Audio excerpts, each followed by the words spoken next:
زموږ ستاسو غیرتمن کس هغه دی چې هغه پر خپله زنانه باندې جرأتمن وي، خپله زنانه یې تر دباو لاندې کړې وي.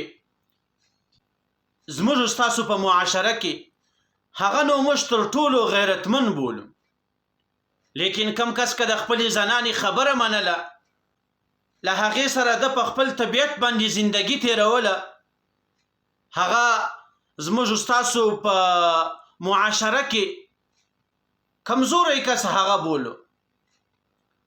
د الله رسول فرمایي په تاسو کې بهترین کس کم یو دی؟ خیرکم خیرکم للنساء. په تاسو کې بهترین کس هغه دی چې هغه له خپلو زنانو سره ښه سلوک کوي. او په خپله باره کې د الله رسول فرمایي وانا خیرکم للنساء، زه په تاسو کې له خپلو کوروالاو سره ښه سلوک کوم، له هغو سره ښه ګزاره کوم. محترمو مسلمانانو، زموږ ستاسو د زندګۍ اکثره حصه له خپلې زنانې سره تیریږي. نو له کوم چا سره چې د انسان تعلق زیات وي، له هغه سره د ده شپه و ورځ تعلق وي، نو باید له هغه سره د ده ګزاره هم ښه ګزاره وي. او د چا چې له خپلې کوروالا سره زندگی ښه په مینه محبت باندې تیریږي، الله تعالی دا د دوی د زندگی آثار پر هغو خپلو اولادو باندې هم اچوي. په هغه اولادو کې هم بیا داسې کسان الله تعالی پیدا کوي چې هغه بیا دین ته هم خدمت کوي، د دوی خدمت به هم کوي. او دا په تجربه باندې ثابته ده چې د کم سړی او زنانې په خپل مابین کې تعلق او رابطه نه وي برابره، د دوی زندگی ترخه وي، بیا یې له خپلو اولادو څخه هم خوند نه دی اخیستی. بیا چې کله هغه اولادونه غټ سي، هغه هم نافرمانه جوړیږي، هغو هم بیا د داسې مور و پلار خدمت نه دی کړی. روایاتو کې راځي چې نبی کریم صلی الله علیه وسلم له خپلو زنانو سره ناست دی، د نفقې په باره کې خبرې سره کوي. کله چې حضرت عمر فاروق رضی الله عنه ورلی، دی ټولې چپ سولې. حضرت عمر فاروق رضی الله عنه ورته فرمایي چې ای د امت میندو، تاسو د محمد رسول الله په مخ کې دومره په زوره باندې غږیږئ، لیکن چې کله عمر رالی تاسو ټولې چپ سولاست. هغه ورته فرمایي چې ای عمره، ستا طبیعت خو ډېر سخت دی، ته خو ډېر سخت مزاجه سړی یې، لیکن محمد رسول الله صلی الله علیه وسلم خو د ټول امت لپاره رحمت دی.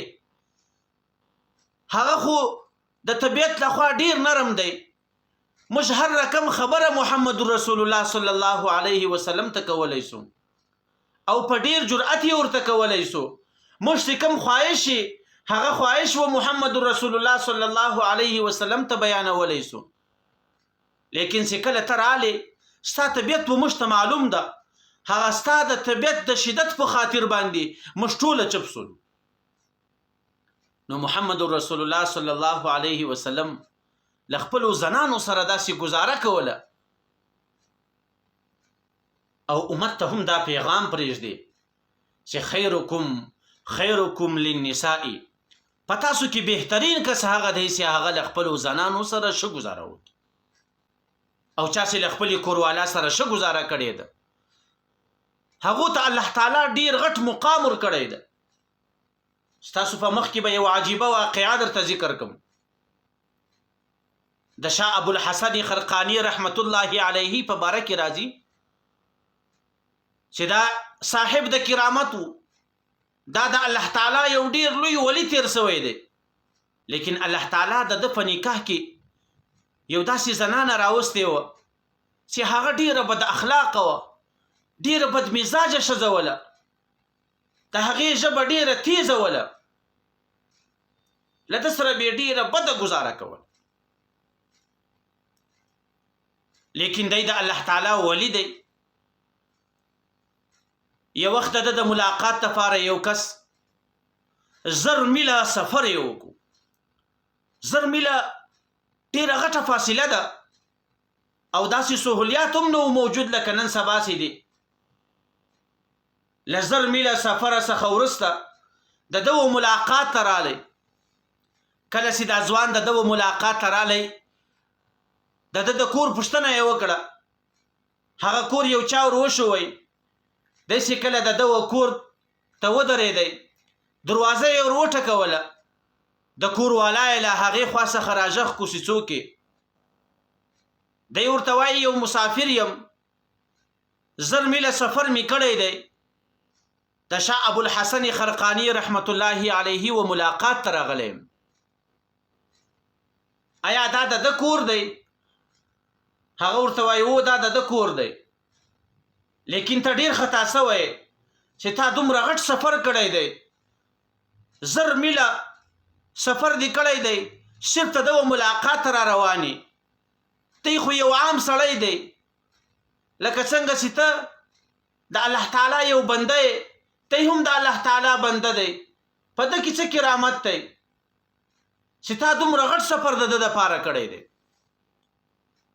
دا خو له ما سره داسې بده ګزاره کوي. هغې زنانې د شاه ابوالحسن خرقاني رحمت الله علیه ډیر غیبت ورته کړی دی. دیم حیران سو چې یو خو مې زر میله سفر کړی دی او د ده له نامه څخه مې اورېدلي او دلته چې رالم د کور زنانه هغې دا رقم ته خبرې د ده په باره کې راته وکړې. نو هغه سفر یې ډیر ارمان سو چې ما دومره غټ سفر وکړو، لیکن هغه سفر هیڅ نتیجه هم نه کړه. ور له یو چا څخه یې پوښتنه وکړه چې شاه ابوالحسن خرقاني رحمت الله علیه چیرې تللی دی؟ هغه ورته وویل چې دی اوس ځنګله ته تللی دی، له هغه ځنګله څخه بوټي راوړي. ته ورته انتظار څه دومره غټ سفر دی کړی دی چې دی راسي یو ملاقات به ورسره وکړي. نو د انتظار نه وکړو، هغه د ځنګله په خوا روان سو. چې کله ځنګل ته ورلی، هلته په ځنګل کې یو کس ولیدی، هغه پر شیر باندې سپور دی او خپل بوټي یې باندې ایښي دي، را روان دی. د ده و طرف ته رالی، دی ډېر په وام کې هم سو. هلته له هغه شیر څخه د ده په زړه کې ډېر خوف پیدا سو. هغه چې کله را نږدې سو، په لاس کې یې مار ده، نور وام ور ولوېدی. نو شاه ابوالحسن خرقاني رحمت الله علیه ورته فرمایي چې ته څه خوف مه کوه، ویره مه کوه، ته څوک یې او د چیش دپاره راغلی؟ هغه ورته وایي چې زه یو مسافر یم، زر میله سفر مې کړی دی، د شاه ابوالحسن خرقاني رحمت الله علیه و ملاقات ته راغلی یم. یو چا راته وویل دی و دا ځنګله ته تللی دی، له هغه څخه بوټي راوړي. هغه ورته وایي شاه ابوالحسن زه یم. دی ورته حیران سو. زه خو ستا و کور ته ورغلم، ستا کوروالا و ما ته ستا په باره کې ډېر غیبت وکړو او دا یې راته ویل چې هغه یو عام سړی دی، لیکن ما چې کله ستا مقام ولیدی چې شیر هم ستا تابع دی، هغه هم ستا و خدمت ته تیار دی. نو ابوالحسن خرقاني رحمت الله علیه په جواب کې ورته فرمایي گر نکشیدیم بارزن کی کشید شیر نر بیگاری من. کچیری ما د هغې زنانې تکلیفونه نه وی برداشت کړي، نو دغه نر شیر به څنګه نن زما تابع و چې نن زه په دا شیر باندې سپور یم او کور ته بوټي راوړم. او تر ټولو هغه زریله شی چې هغه مار دی، هغه زما تابع دی، له هغه څخه زه د یو لکړې کار اخلم. نو زه چې له هغې ښځې سره ګزاره کوم، الله تعالی د هغه په صدقه کې دغه نر شیر زما تابع کړی دی او دغه مار یې زما تابع کړی دی چې په دې باندې زه هر خدمت کوم. او الله تعالی چې ما ته دومره غټ مقام را کړی دی، هغه په دې خاطر باندې چې زه له دغې ژبورې زنانې سره او له دې بې اخلاقه زنانې سره زه ښه ګزاره کوم، نو دا په دنیا کې یو انعام دی چې الله تعالی یو انسان ته ورکوي. نو موږ تاسو ته پکار ده که چیرې د یو چا زنانه بد اخلاقه وي، له هغه سره ښه ګزاره نه کوي، نو باید دی په خپله ښه ګزاره ورسره وکړي. که چیرې د ښه ګزاره ورسره شروع کړه، هغه د ښه به دا ودې ته مجبوره کوي چې بیا به دا هم ښه ګزاره ورسره کوي.